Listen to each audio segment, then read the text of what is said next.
Bora para mais uma live então. Vamos nessa. O tema de hoje a gente fez pensando em quem, basicamente em quem assistiu a Semana do Desenvolvedor aí, mas não está no grupo, não está no curso, basicamente, né? Ou para quem Uhum. está dando os primeiros passos, para quem começou agora com o mundo do desenvolvimento e não sabe para onde seguir. Então, a nossa ideia aqui é contar um pouco de como que a gente aprendeu a programar, né? Qual foi o caminho que a gente trilhou no começo, qual foi a dificuldade que a gente enfrentou, como que a gente É, eu acho que mais que se isso, esmerou para poder chegar onde, sim. Eu para acho que poder mais sair que do isso zero, né? eu e o Fernando com certeza ele já começou a desenvolver mais cedo, que eu digo de idade que eu, mas acho que o ponto aqui é, eu e o Fernando fizemos faculdade e a gente acha que não é necessário fazer faculdade. O ponto é como você aprender sem precisar ir para uma faculdade ou sem, por exemplo, sem ter que comprar um curso, sabe? Fazendo por você mesmo. Então, mais foco em desenvolvimento, né? Mas claro que a gente vai falar sobre as linguagens que o Salesforce possui, né? Que a gente precisa aprender para ser um desenvolvedor Salesforce. Vamos Então, lá, conta a sua história aí, como é que você começou nesse mundo, esse de universo desenvolvimento, paralelo? né? Cara, eu estava na ETEC e aí fiz um curso técnico. Só que no meu curso técnico, eu sempre, quando eu comecei a estudar TI, eu queria, por coincidência, trabalhar na área de segurança da informação, que foi o tema de ontem. E sempre quis, até que, tanto que no técnico, eu meio que as matérias de desenvolvimento eu fazia para passar, assim, não estudava a fundo. E gostava mesmo das matérias mais gerenciais ou das matérias de segurança, enfim. E aí, quando eu fui para a faculdade, eu comecei a. O meu primeiro emprego não foi com desenvolvimento, mas eu acabei mexendo com desenvolvimento nele. Basicamente, eu programava, eu configurava PABX em Linux. E aí, quando eu configurava o PABX, era um passo a passo, né? Um how-to, bem chato, assim, a rotina. E eu pensei em, tipo assim, pô, por que que a gente não automatiza isso, né? E melhor, depois que a gente automatizar isso, por que que a gente não pega uma ferramenta que fica buscando o sinal do PABX e já aponta pra gente um erro, né? Ao invés da gente ter que ficar olhando aquele prompt lá, aquele prompt de comando do Linux ali, esperando dar alguma coisa no PABX de erro. E aí que eu fiz? Eu peguei, como eu estava vendo Java na faculdade, acho que eu estava no primeiro semestre, eu comecei a desenvolver algo em Java para isso. E aí fui procurando, lá nos apt-get da vida, instalando a parada no Linux, foi cabuloso. E na época o Uma meu chefe aventura, falou. né? É, uma aventura. E aí na época meu chefe falou que ele ainda usou um termo escova bit, falou que eu era um escova bit, que ficava procurando a parada que nem louco, parecia doido, até consegui fazer. Consegui fazer, ficou bem meia boca, na verdade, mas funcionou. Então, pô. Aí eu descobri que eu gostava mesmo de criar as paradas, desenvolver e tudo mais. E aí, desde então, foquei mais no desenvolvimento. Só que, na época, para eu aprender a desenvolver em Java, eu usei zero base da faculdade, porque na faculdade a gente começa a olhar, por exemplo, Bubble Sort. 6 meses falando de Bubble Sort. Aí a gente olha. É, Quicksort. e aí vai, 6 meses e isso não ia rolar, né? Então o que eu fiz? Cara, me afundei nos blogs da vida de desenvolvimento, vídeo, Google foi o melhor amigo, eu acho que ele é a melhor Você ferramenta encontrou um para isso tudo. blog chamado Soulforce.cloud, onde tinha algumas dicas lá? Cara, na época não, mas se tivesse, poxa, ia ajudar demais. Você é doido. Mas não achei, eu achei eu não lembro o nome do blog, mas era um blog que tinha bastante coisa de Java. E aí fiz em Java. Não gosto de Java hoje, mas gosto de Java. Então, tá bom. E Para aí alguma foi coisa isso, serviu, mano. né? Alguma coisa serviu. Mas foi, cara, o que eu procurei mesmo foi Google atrás de Google. E eu tenho uma outra experiência com linguagem nova. No meu TCC, a gente decidiu fazer o TCC em Node, Node.js. Na época, o Node já estava meio famosinho, estava ficando na moda, ou já estava, não lembro. Um amigo do nosso, um colega do nosso grupo sabia, já conhecia alguma coisa de Node, só que o que ele fez? Ele pegou, deu uma aula básica para todo mundo, depois deu as ferramentas para a gente procurar e vamos aí, Toma vamos que o fio é nessa. teu. E vai que vai. Então, primeira coisa é que eu não me apegaria para estudar a linguagem sintaxe, eu não me apegaria, principalmente quando você está aprendendo, porque a sintaxe, eu e o Fernando já falou aqui, você sempre, sempre, sempre vai procurar no Google, ninguém vai decorar uma sintaxe inteira de qualquer linguagem, não tem como. Então, acho que o mais importante para você aprender a desenvolver é entender a lógica, né? É entender o algoritmo, como funciona a linguagem de programação, do que ela é orientada, e aí sim E você, a sintaxe você aprende no dia a dia, né? com Tem coisas certeza. que tem cada linguagem tem suas particularidades, né? Como fazer um laço, como fazer um if, como fazer uma condicional. E isso você vai pegando no dia a dia usando aquela linguagem. Então, Uhum. focar nisso não vai ser o melhor caminho. Eu vou falar um pouco É. disso na minha trajetória. Pois é, não, mas foi isso. No final das contas, a gente conseguiu apresentar o TCC, deu muito certo. Foi muito bom ter feito o TCC em Node, porque hoje eu uso muito com Lightning Component algumas coisas, então, não que seja parecido, mas tem JavaScript nos dois, então, JavaScript, né? Puro, né? JavaScript. E foi muito E útil, mas, o bom é que é JavaScript puro, né? Não é, sim, você não está pendendo uma library para poder usar essa library. né. E o melhor, né, Então, no Node a gente vai buscar no back-end também, né, a gente usa um banco de dados, né, no caso a gente usou o PostgreSQL, que eu também não sabia mexer, fui aprender na raça e tentando, tentando. Mas, cara, minha dica é, todas as linguagens que eu aprendi até hoje, foi procurando no Google, para Salesforce. vantagem, você tem uma vantagem. Você tem uma É, vantagem boa aí. mas para Salesforce, Trailhead, pô, me ajudou demais. E, cara, e perguntar, eu acho que a melhor coisa é não ficar tentando bater a cabeça. Se você conhece um cara que manja, se você conhece alguém que sabe, pergunta, porque você, você vai aprender, assim, vai ser melhor do que você ficar. É que programação é complicado, porque tem coisa que você faz assim, pô, é uma montanha-russa. Você tá desenvolvendo, aí a parada você tá, tipo, meu, voando. Nossa, você tá falando, meu, tô bom demais. Do nada você empaca numa coisinha que você vai ficar um mês naquilo. E, meu, parece que você nunca. Meu, você pensa, meu, Aquele ponto e eu vírgula, devia. né? Eu devia ter sido médico, eu devia ter sido bombeiro, sei lá, não sirvo pra isso. E aí desemperra isso, aí você vai voando de novo, daqui a pouco, pá, emperra. Em 2 meses naquilo. Então, vai ser. Pra quem quer entrar no mundo do desenvolvimento, a vida é essa: é achar problema, vai ter hora que vai parecer que não vai funcionar nunca, mas vai funcionar uma hora. E é isso. E você, cara? Como foi Bom, é que sua. eu acho que não sirvo tanto de parâmetro, porque É, eu comecei a programar numa época onde a gente não tinha internet, né? Então eu não tinha o Google para ajudar. Mas por sorte, eu comecei a programar numa linguagem chamada QBasic, e essa linguagem tinha uma tecla chamada F1. Então quando você apertava F1, ele abria ajuda, e por incrível que pareça, a ajuda daquela época ela era muito bem evoluída, né? uhum, E para minha sorte também, naquela época, o conteúdo, o help era em português, então isso me ajudava bastante. Mas eu aprendi ali coisas. If, else, aconteceu aí? tô de volta. Sei lá, né? Tô te ouvindo, cara. Meu Bluetooth parou de funcionar, meu Bluetooth me deixou na mão.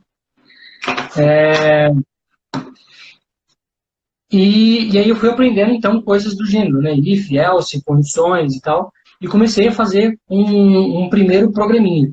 E eu acho que isso é uma grande diferença que eu considero naquela época para quando eu comecei a aprender a programar, que é eu comecei a fazer aquilo, mas eu tinha um objetivo.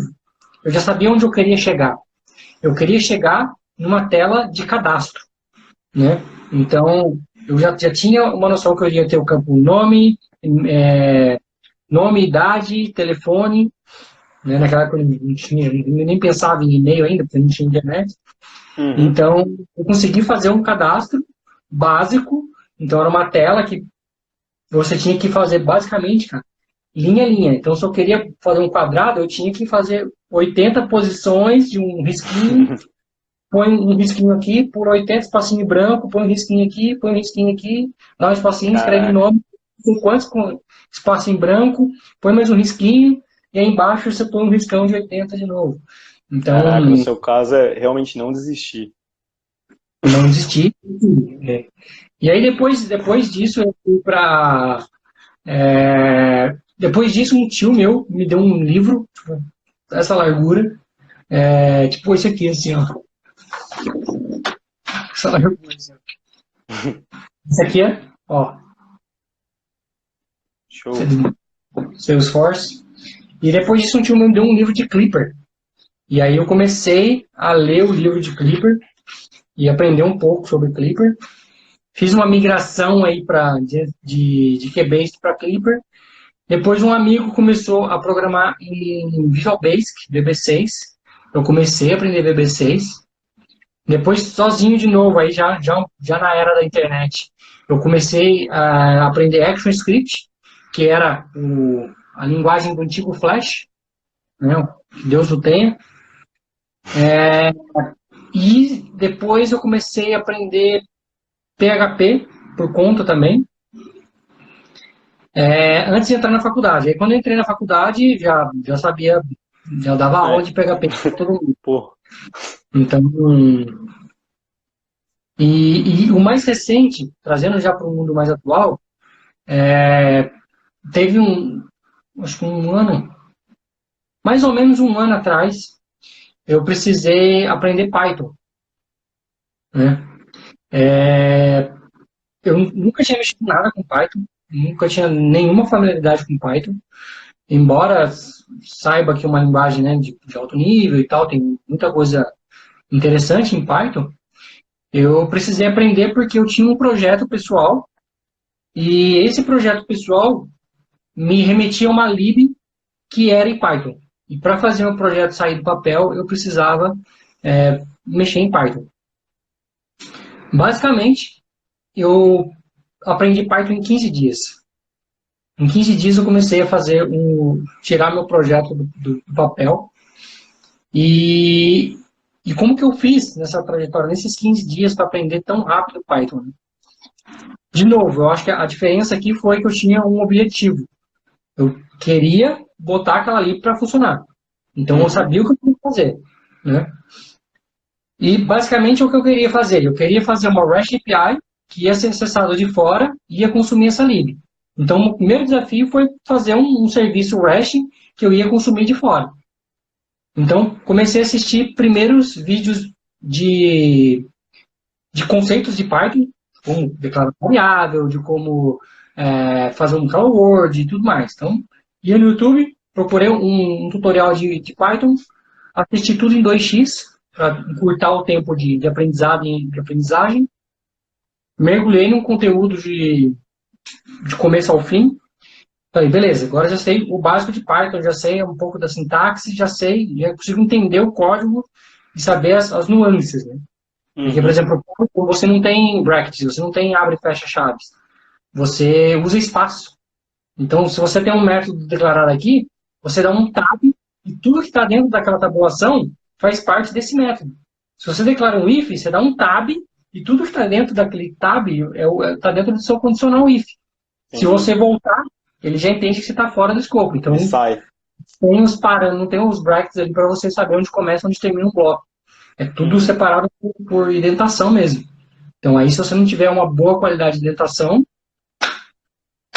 o código não vai nunca. Bom, eu aprendi o básico. O que eu fiz? Falei, agora eu preciso aprender como fazer uma REST API. Comprei um curso na Udemy de $9 e mastiguei o curso, começo ao fim, 2x. Esse já era um curso em inglês. E assisti os vídeos inteiros. Finalizei, coloquei minha REST API básica para funcionar. Basicamente, batia lá e me devolvia a data e hora atual. E aí estava montando as peças do meu quebra-cabeça. Eu já sabia como programar o básico, já sabia como fazer uma REST API. Falei, agora eu tenho que começar a juntar as peças do quebra-cabeça e consumir uma lib. Então esse foi o próximo passo que eu aprendi, como consumir uma lib de terceiros. Né? Só que para minha sorte, essa lib ela já tinha uns exemplos de como utilizar ela. Né? Então eu fui criando a minha própria libzinha para consumir essa lib e eu acho que eu fiquei um mês mais ou menos programando em Python depois desses 15 dias de aprendizados aí e coloquei o projeto para funcionar de uma forma assim que quem já programava anos em Python olhou meu código e falou, caramba, cara, não é possível que você conseguiu fazer isso. Né? Sim. Porque eu cheguei para um amigo que programava Python já e eu falei para ele, olha, eu preciso fazer com que essa lib seja multithread, ou seja, que possa ser acessada várias vezes. Eu falei, cara, isso é muito complexo. Você não tem capacidade para fazer isso ainda. Desculpa, amigo, mas é o que eu preciso fazer. E aí fui atrás exatamente de como fazer isso e consegui fazer isso funcionar multithread como eu queria. Sim. E aí quando ele olhou aquilo, ele falou, cara, não é possível que você conseguiu fazer isso em tão pouco tempo, né? Em um mês eu estava com a lib inteira funcionando e disponível via REST API. Então, eu diria que foi 15 dias aprendendo Python e um mês fazendo um projeto em cima de Python. De fato. Sim. Basicamente, acho que o Python foi a última linguagem que eu aprendi. Mas eu também aprendi. O ponto é, assim, se você quer aprender, se você está querendo aprender a programar, tá do zero, não sabe absolutamente nada de desenvolvimento. O que eu tiro de ponto aqui é o conceito, ele é o mesmo para todas as linguagens. O conceito sempre vai ser o mesmo. Tanto que o Fernando falou. Ele pegou o Python e foi vendo o que é variável, como que declara tal coisa, como fica a indentação e tudo mais. Isso vai ter em todas as linguagens. Então, se você pegar o conceito, depois é passar para a próxima linguagem e praticar, ter um objetivo e com certeza chegar lá, né? Eu acho que a parte mais difícil é você saber o que fazer, né? Muitas pessoas, quando começam a programar, elas não conseguem imaginar algo para fazer. Né? Acho que não adianta você só simplesmente, que nem eu fiz nesses 15 dias, só aprender, se você não tem um objetivo. Né? Aonde você quer chegar? Qual o primeiro projeto que você quer fazer? Você tem que ter um primeiro projeto. Mesmo que seja bobo, que não faça sentido. Sei lá, você fazer uma calculadora em Apex, faz algum sentido? Não faz nenhum sentido. Você fazer uma calculadora em JavaScript, faz algum sentido? Não faz nenhum sentido. Né? Mas se você parar para fazer exatamente, um exemplo, mesmo que seja bobo, uma calculadora, né? Uma linguagem nova, sei lá, fazer um cadastro de um to-do list, né? Um to-do list, uma agenda. São coisas que são relativamente simples. Por que eu digo que é relativamente simples? Porque você não tem que pensar muito em regra de negócio. Porque você sabe o que uma calculadora faz, você sabe o que um to-do faz, você sabe o que uma agenda faz, né? E isso vai te trazer alguns desafios que vai fazer você assimilar algumas coisas, como a comunicação da linguagem funciona. Né? Então, o primeiro é esse. Se você quer aprender uma linguagem nova, pega aquela linguagem, fala, beleza, eu vou aprender Apex, vou aprender JavaScript. Que seja. Agora você pega um projeto para aplicar aquilo, mesmo que seja um projeto idiota, mesmo que seja um projeto simples. Calculadora, agenda, to-do list, calcular Fibonacci, coisas que quanto maior a complexidade, quanto mais lógica você tem, por exemplo, você pensa numa calculadora, você pode fazer uma calculadora que vai somar A mais B.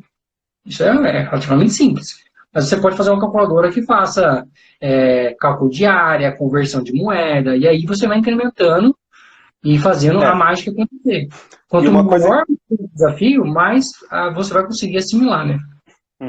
E uma coisa que eu vejo também acontecer muito não adianta você querer aprender a escrever o código. O que eu quero dizer com isso não adianta você pegar lá e o que nem o Fernando falou, vamos fazer uma calculadora. Você sabe que tem que fazer lá uma entrada de um valor com a entrada de outro valor e vai somar esse valor e retornar esse valor. Se você escrever isso, assim, tô escrevendo, putz, deu certo, acabou.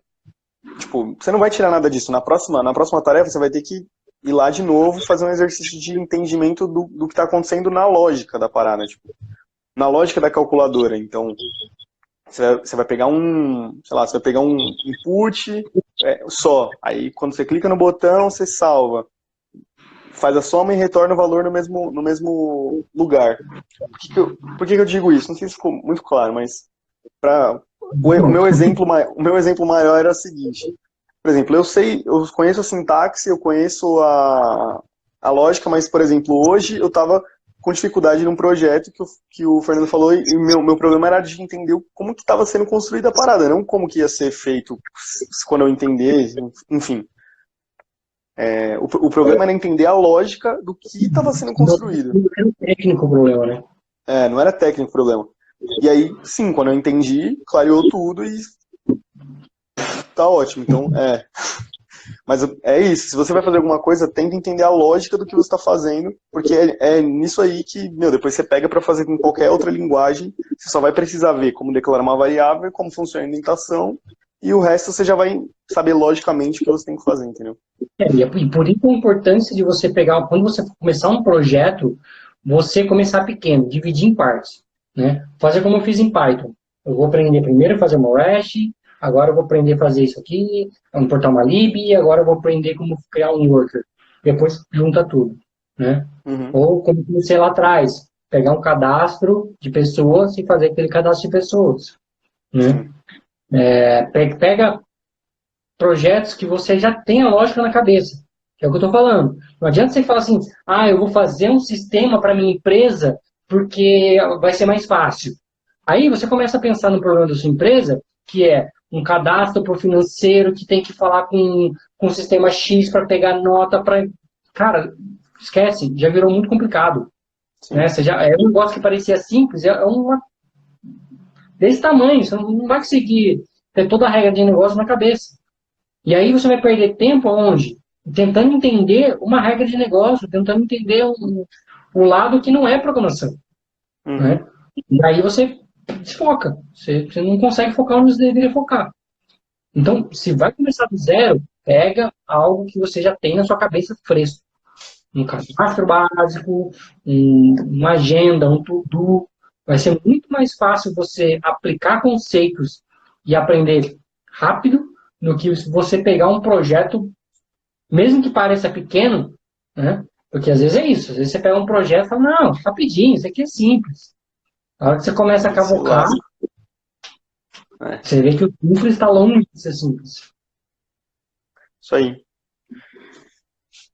Beleza, pessoal? Acho que é isso. Espero que tenha feito sentido para vocês. Espero que vocês consigam, de certa forma, abstrair isso, né? Como a gente aprendeu, como que a gente quebra essas peças do quebra-cabeça, né? Como que a gente... Eu acho que esse é um ponto importante, quebrar em pedaços e ir vencendo cada etapa, né? Pensa no são módulos e vencendo cada módulo, né? Não adianta você querer pegar um projeto grande e sair fazendo, porque você vai bater cabeça em pontos que não vão te agregar valor. Sim. Isso aí. A todos, boa noite, um forte abraço e a gente se vê amanhã, às 9h41.